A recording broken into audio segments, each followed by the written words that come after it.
ဒီမိကုန်းကတော့ခမရတို့တေချာစဉ်းစားရမှဖြစ်ပါဗျာတနေ့ခမရကလမ်းလျှောက်ပြီးတော့အိမ်ပြန်လာတယ်လမ်းမှာပတ်စံတစ်လုံးတွေ့တယ်အဲ့ဒီပတ်စံအိမ်ထဲမှာခမရတစ်နှစ်လောက်အလုံးလုံးမှရမယ်ပတ်စံအမောက်တစ်ခုပါတယ်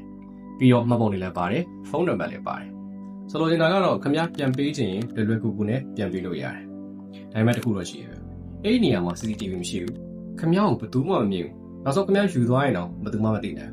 ဘူးဥပဒေအရလည်းခမရကိုအရေးယူနိုင်တဲ့အခြေအနေမျိုးမှာမရှိဘူးပြောချင်တာကလည်းခမရဒီဟာကိုယူသွားရင်တော့မှခမရအနေနဲ့ဘာအကျိုးဆန်းမှမရှိဘူးဒါဆိုရင်တော့လုံးမယ်ခမရအနေနဲ့အဲ့ဒီပတ်စံကိုပြန်ပေးမှလားဒါမှမဟုတ်ဘယ်သူမှမသိအောင်ပဲခမရကယူသွားမှာလားအများစုကတော့ဒီမေကုန်းကိုကြားရတဲ့ချက်ချင်းပြောတဲ့အဖြေတစ်ခုရှိပါတယ်ငါကတော့ပြန်ပေးမှာ哦ဒီလိုမကောင်းတဲ့လုပ်ကိုငါကတော့မလုပ်ဒါပေမဲ့အဲ့ဒီအဖြေကတကယ်လုံးမဲ့အရာလားဒါမှမဟုတ်ကိုယ့်ကိုလူကောင်းလို့မြင်နေတဲ့စိတ်ကထုတ်ပေးတဲ့အဖြေလားအားလုံးပဲမင်္ဂလာပါကျွန်တော်ရဲ့ Hidden Theory Channel လေးနဲ့ပြန်လည်ကြိုဆိုလိုက်ပါတယ်ကျွန်တော်ဒီနေ့မှာတော့လူကောင်းဆိုတာတကယ်ရှိရလားဒါမှမဟုတ်အခြေအနေမပေးသေးလို့လားဆိုတဲ့အကြောင်းကိုပြောပြသွားမှာပဲဖြစ်ပါတယ်အမှန်တမ်းပြောရရင်တော့လူတွေဟာကိုယ့်ကိုအကောင်းဆုံး version နဲ့ပဲသိကျင်ကြတာပါဒါပေမဲ့ဒီကက်မေကုန်းကဒီနေရာမှာစတယ်ဗျ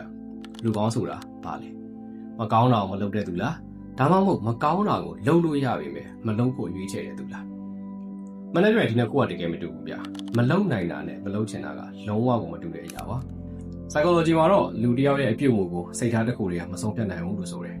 အခြေအနေအချိန်ဖိကလိုအပ်ချက်အဲ့ဒီအရာတွေကလူတစ်ယောက်ကိုတိတ်တိတ်ဆိတ်ပြောင်းလဲပေးနိုင်တယ်ဗျလူတွေကကိုယ့်ကိုမကြုံမှုသေးတဲ့အခြေအနေမှာငါကဘယ်လိုလူလဲဆိုတာကိုအမြဲအကောင်းဆုံးဘက်ကပဲခံမှန်းတတ်ကြတယ်ဒါကိုတော့ psychology မှာ set survey ဘာရဲ့လို့ခေါ်တယ်ကိုယ့်ကိုတော့ငါကတော့မလုပ်ဘူးဆိုပြီးအကောင်းဘက်ကပဲမြင်နေတဲ့စိတ်ပေါ့ဒါပေမဲ့ဘဝကစမ်းသပ်တဲ့အခါမှာအဖြေတွေကမျောလင့်ထားလို့ဖြစ်မလာတတ်ဘူးဗျတမိုင်းတစ်လျှောက်လုံးမှာလူတွေအမြဲတမ်းဒီလိုအရာကိုတွေ့ခဲ့ရတယ်အရင်သဘောကောင်းတဲ့လူတစ်ယောက်ကအာဏာရသွားတဲ့အခါမှာသူ့ကိုယ်သူတော့မသိပဲနဲ့ပြောင်းလဲသွားတာရှိတယ်အဲ့ဒီအချိန်မှာမိကွန်းတစ်ခုထွက်လာတယ်ဗျသူတို့ကအစာတွေကမကောင်းတဲ့လူတွေလားဒါမှမဟုတ်လေအချိန်တွေကသူတို့ရဲ့အတွင်းဘက်ကိုဖော်ထုတ်လိုက်တာလားသိပ္ပံပညာရှင်တွေကဒီမိကွန်းကိုဆက်သက်ကြည့်ခဲ့ကြတယ်လူတွေကိုမတူညီတဲ့အချိန်ထဲမှာထားပြီးတော့သူတို့ရဲ့ရွေးချယ်မှုတွေကိုလေ့လာကြတယ်ရလကတော့တစ်ခုတည်းပဲပြတယ်ဗျလူအများစုကသူတို့ထင်ထားတဲ့အခြေအနေကိုပို့ပြီးတော့ခံစားရခက်တတ်တယ်ငါဆိုဘယ်တော့မှမလုပ်ဘူးလို့ပြောခဲ့ပေမဲ့တကယ်ကြုံတဲ့အခါမှာလှုပ်သွားတဲ့လူတွေအများကြီးရှိတယ်ဒါပေမဲ့ဒီနေရာမှာခင်ဗျားတို့ကျွန်တော်ကိုနားလည်မှုမလွဲတဲ့အချက်တစ်ခုလို့ရှိရဗျအဲ့ဒီအရာကအချိန်တွေကလူကိုလွှမ်းမိုးတယ်ဆိုတာလူတိုင်းမကောင်းဘူးလို့တော့ကျွန်တော်မဆိုလို့ပါဘူးတကယ်တော့ဘယ်သူမှမမြင်တဲ့အချိန်ဘယ်သူမှမသိတဲ့အချိန်တွေမှာတော့မှကိုယ့်ရဲ့ကိုယ်ချင်းတရားကိုမယောင်းတဲ့သူတွေအများကြီးရှိပါတယ်သူတို့အတွက်စုလက်လည်းမပြောင်းဘူးဖမ်းမိမဲ့အန်ဒီရရှိတယ်မပြောင်းဘယ်သူမှချီကျူးစကားမချီကျူးလားဆိုတာလည်းမစင်စားဘူးသူတို့အတွက်မှန်တာကတစ်ခုပဲရှိတယ်ဒါပေမဲ့အရေးကြီးတာကတော့ငါကအဲ့ဒီလိုလူပါလို့ယုံကြည်နေုံနဲ့မလုံလောက်သေးဘူးဗျ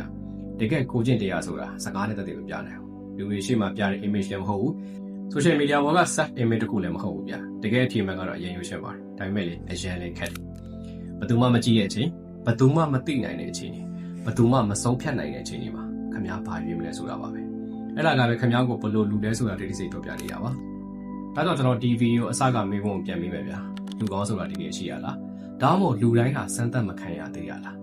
ဒီကတော့အလေးစလုံးမဖြစ်ပါနဲ့ဘာလို့လဲဆိုတော့ဒီမေးခွန်းရဲ့အဖြေကစကားထဲမှာရှိရမှာမဟုတ်ဘူးဗျ